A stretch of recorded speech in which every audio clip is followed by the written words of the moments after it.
जय जगन्नाथ बंधुगण मु देवदत्त साहू आरंभ करुच्ची आउ एक नुआ वीडियो मोटिवेशनल टेब्रे। तो बंधुगण चलतु डेरी नक वीडियोटी को आरंभ करवा। प्रेम संसार सबुठ बड़ पवित्र बंधन।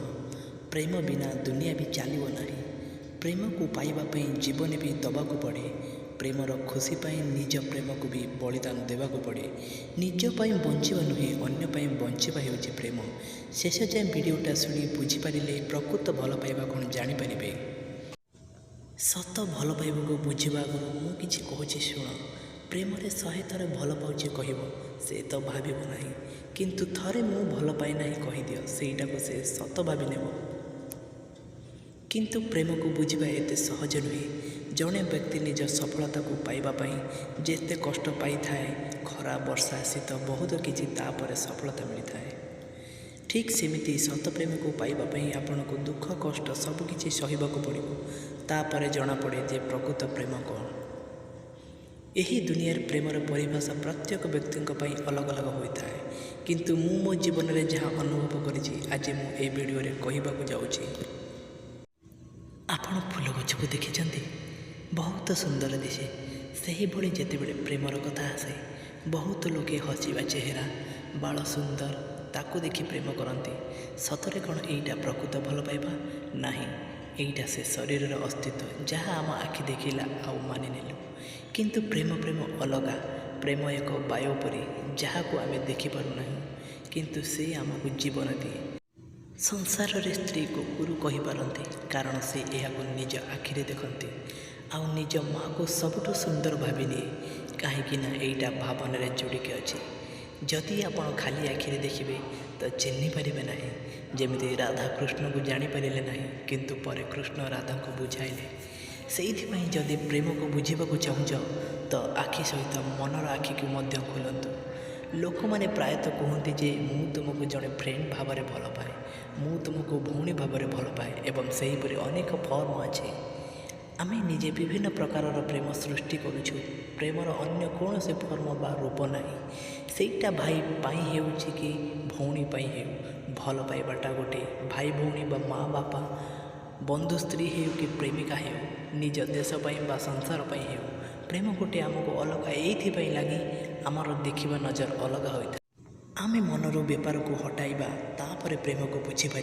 प्रेम को बुझापी सुंदरता टंका ए सब को देखा जाए ना।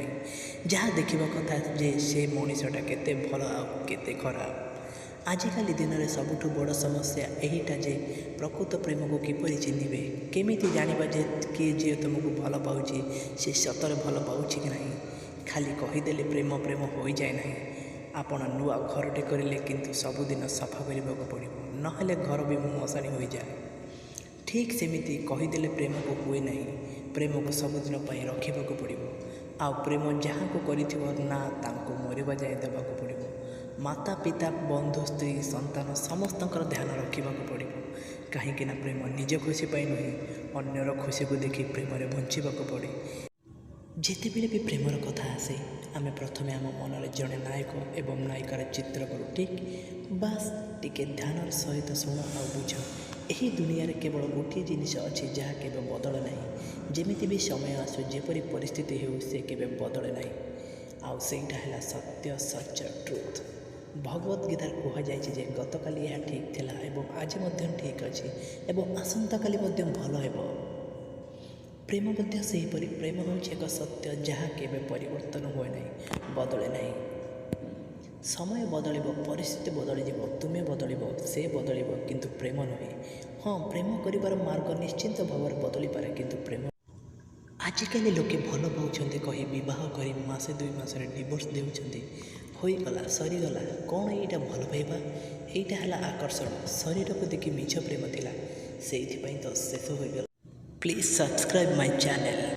यहीटा है आकर्षण। शरीर को देखि मिछ प्रेम थिला से तो शेष होईगला। प्रेम केवे बदल ना। शरीर जमी भी होना कहीं मन हृदय तो बदल ना। आम माँ बापा को जमी मरवा पर्यंत भल पाई था शरीर जहाँ भी हो। ठीक आपण जहाँ को भी भल पाँच आत्मा को देखा कथा। यहीटा प्रकृत भल पाइबा। ଆପଣ ପ୍ରାୟତଃ ଅନ୍ୟ କେହି କଥାବାର୍ତ୍ତା କରୁଥିବା ବେଳେ ଶୁଣିଥିବେ ମୁଁ ତାଙ୍କୁ ବହୁତ ଭଲ ପାଉଥିଲି ଏହାର ମାନେ କ'ଣ? ସେ ବଦଳିଗଲେ ବୋଲି ତୁମର ପ୍ରେମ ମଧ୍ୟ ବଦଳିଗଲା। ଯଦି ଏହିପରି ତ ତେବେ ମୁଁ ତାହା କହିବି ତାହା ପ୍ରକୃତ ପ୍ରେମ ନୁହେଁ। ତୁମେ ତାଙ୍କୁ ଯେକୌଣସି ମତଲବରେ ଭଲ ପାଉଥିଲ, ଯାହା ବର୍ତ୍ତମାନ ସମାପ୍ତ ହୋଇଛି, ସେଥିପାଇଁ ତୁମର ପ୍ରେମ ମଧ୍ୟ ସମାପ୍ତ। ଯଦି ତୁମର ପ୍ରକୃତ ପ୍ରେମ ଥିଲା ତ ତମ ପାଖେ ସେ ନାହିଁ ଥିଲେ ବି ତାଙ୍କୁ ଭଲ ଭାବିଥାନ୍ତ, ଖରାପ ନୁହେଁ। ଆଉ ମୁଁ ଏଇଟା କହୁନି କି ତାଙ୍କୁ ଭାବି ଭାବି ତୁମେ ପାଗଳ ହୋଇଯାଅ, କିନ୍ତୁ ହଁ, ତୁମେ ତାଙ୍କୁ ଖୁସି ଦେଖିବାକୁ ଚାହାନ୍ତୁ। ଲାଇକ୍ ସେୟାର କରି ସବସ୍କ୍ରାଇବ୍ କରନ୍ତୁ। ସେ ତୁମକୁ ଭଲ ପାଉ ବା ନ ପାଉ ସେଇଟା ତା ହାତରେ। ତେବେ ତୁମର ପ୍ରେମ ତାଙ୍କ ପ୍ରେମ ଉପରେ ନିର୍ଭର କରେ କି ନାହିଁ। ଦେଖ, ଯଦି ଆପଣଙ୍କ ପ୍ରେମକୁ କିଏ ବୁଝି ନ ପାରି ମିଛ କହି ମନା କରିଦିଏ ତ ଦୁଃଖୀ ହୋଇଯିବେ। ଛଳନା କରି ତା ପ୍ରେମକୁ ପାଇବାକୁ ଚେଷ୍ଟା କରିବେ, ଆଉ ଶକ୍ତି ଲଗାଇ ନିଜ ଅଧିକାରରେ ଆଣିବାକୁ ଚେଷ୍ଟା କରିବେ। ଭଲ କି ଶୁଣ, ଆପଣ ଯାହାକୁ ଭଲ ପାଉଛନ୍ତି ଏହାର ମାନେ ଏଇଟା ନୁହେଁ କି ସେ ବି ଆପଣଙ୍କୁ ଭଲ ପାଉଛି। କାହିଁକି ନା ପ୍ରେମ କ'ଣ ଧନ ନୁହେଁ କି ଟଙ୍କା ନୁହେଁ ଯେ ଆପଣଙ୍କ ଶକ୍ତି ଲଗାଇ ନିଜର କରିପାରିବ। ପ୍ରେମ ସେହି ଶକ୍ତି ଯେ ସବୁ ବନ୍ଧନକୁ ଭାଙ୍ଗି ପାରିବ, କିନ୍ତୁ ନିଜେ ପ୍ରେମ କେଉଁ ବନ୍ଧନରେ ଫସିବ ନାହିଁ। ତ ଆପଣ ଯାହାକୁ ବି ପ୍ରେମ କରୁଛନ୍ତି ତାଙ୍କୁ ତାଙ୍କ ହିସାବରେ ଛାଡ଼ି ଦିଅନ୍ତୁ। ଭଲ ପାଇବା ସତ ହୋଇଥିବ ଯେ ସେ ନିଶ୍ଚୟ ବୁଝିପାରିବ। ବାସ୍ ଆପଣ ଖାଲି ପ୍ରେମ କରି ଚାଲନ୍ତୁ। କବାଟ ଖୋଲା ହୋଇଯିବ ତ ପ୍ରେମ ନିଶ୍ଚୟ ଆସିବ। ତ ତାଙ୍କୁ ଭୁଲିଯାଅ ଆଉ ଆଗକୁ ବଢ଼ନ୍ତୁ ଜୀବନରେ ଏକ ନୂତନ କାରଣ ସହିତ। ଭୁଲିଯାଅ ମାନେ ତାଙ୍କୁ ଭୁଲିଯାଅ, ତାଙ୍କ ପ୍ରେମ ଭଲ ପାଇବାକୁ ନୁହେଁ। ଏହା ହେଉଛି ପ୍ରକୃତ ପ୍ରେମ। ଅନୁଭବ ଅସ୍ଥାୟୀ ହୋଇପାରେ କିନ୍ତୁ ପ୍ରେମ ନୁହେଁ। ବନ୍ଧୁ, ସମଗ୍ର ବିଶ୍ୱ ପ୍ରେମ ଉପରେ ନିର୍ଭର କରେ। ଦୁନିଆ ପ୍ରେମରେ ଚାଲିଛି। ପବନ ଯେମିତି ଆପଣଙ୍କୁ ରକ୍ଷା କରିଛି, ଏଇଟା ଭଲ ପାଇବା। ଯେଉଁ ଗଛ ତୁମକୁ ଫଳ ଦେଉଛି, ଏଇଟା ପ୍ରକୃତ ଭଲ ପାଇବା। ଆମେ ଚିତ୍କାର କରିବା ପରେ ମଧ୍ୟ ଆମ ମା ଆମର ଯତ୍ନ ନିଅନ୍ତି, ଏହା ପ୍ରକୃତ ପ୍ରେମ। ଯେତେ ମାରପିଟ ହେଲେ ବି ଭଉଣୀ ରାକ୍ଷୀ ବାନ୍ଧିଥାଏ, ଏଇଟା ପ୍ରକୃତ ଭଲ ପାଇବା। ଯେଉଁ ଝିଅ ନିଜ ଦୁନିଆକୁ ଛାଡ଼ି ତୁମ ପାଖକୁ ଆସିଥାଏ, ଏହା ହେଉଛି ପ୍ରକୃତ ପ୍ରେମ। ପ୍ରେମର ଯେତେ ଯାହା ହେଲେ ବି ପ୍ରେମରେ ବୁଝାଇବା ହିଁ ପ୍ରେମ। ଶରୀରରେ ଦୁହେଁ ଅଲଗା ହେଲେ ବି, ଦୂରରେ ରହିଲେ ବି ପ୍ରକୃତ ହୃଦୟରେ ତା ପ୍ରତି ପ୍ରେମ ଭାବ ଅଛି। ଏଇଟା ହିଁ ପ୍ରକୃତ ଭଲ ପାଇବା। ତାଙ୍କ ବାପାକୁ କିଏ କିଛି କହିଲେ ସେ ସହିପାରେ, ଆଉ ଯଦି ତୁମକୁ କିଏ କିଛି କହିଦେଲେ ସମସ୍ତଙ୍କ ମୁହଁ ବନ୍ଦ କରିଦିଏ। ଏଇଟା ହିଁ ପ୍ରକୃତ ପ୍ରେମ। ଯାହା ହେଉ, ଛୋଟ ଗିଫ୍ଟ ଦେଲେ ବି ତୁମ ପାଇଁ ନେଇକି ଆସିଛି, ଏଇଟା ହିଁ ପ୍ରକୃତ ଭଲ ପାଇବା। ଯଦି ତୁମକୁ ଦୁନିଆର ଲୋକେ ସପୋର୍ଟ କରିବେନି, ତୁମେ ନିଜକୁ ନିଜେ ଏକା ହୋଇଗଲ ଆଉ ତମ ହାତ ସେ ଛାଡ଼େ ନାହିଁ, ତାହା ହିଁ ଏହା ପ୍ରକୃତ ଭଲ ପାଇବା। ପ୍ରକୃତ ପ୍ରେମ କେବେ ବିଚଳିତ ହୁଏ ନାହିଁ, ପ୍ରେମ କେବେ ଭାଙ୍ଗି ପଡ଼େ ନାହିଁ। ସତ ଭଲ ପାଇବାରେ କେବେ କଳ୍ପନା ମଧ୍ୟ କରାଯାଇପାରେ ନାହିଁ। ଯଦି ତୁମର ପ୍ରେମ ସତ ହୋଇଥାଏ, ଯଦି ତୁମେ ପ୍ରକୃତ ପ୍ରେମ କରୁଥାଅ, ତାହେଲେ ସେ ତୁମକୁ, ଯଦି ତୁମେ ଭୁଲ ଆଡ଼େ ଅଛ ତେବେ ତୁମକୁ ସେ ଗାଳି ଦେଇ କହିବ ଏମିତି କରିବା ସେମିତି ନୁହେଁ, ଆଉ ଠିକ୍ ଆଡ଼େ ଅଛ ତ ତୁମ ହାତ ଛାଡ଼ିକି ଦୁନିଆ ସଙ୍ଗେ ଲଢ଼ିଯିବ। ଏଇଟା ହିଁ ପ୍ରକୃତ ପ୍ରେମ। ଦୁନିଆର ସମସ୍ତଙ୍କୁ ଇଗ୍ନୋର କରିକି ତୁମକୁ ହିରୋ କହୁଛି, ଏଇଟା ପ୍ରକୃତ ଭଲ ପାଇବା।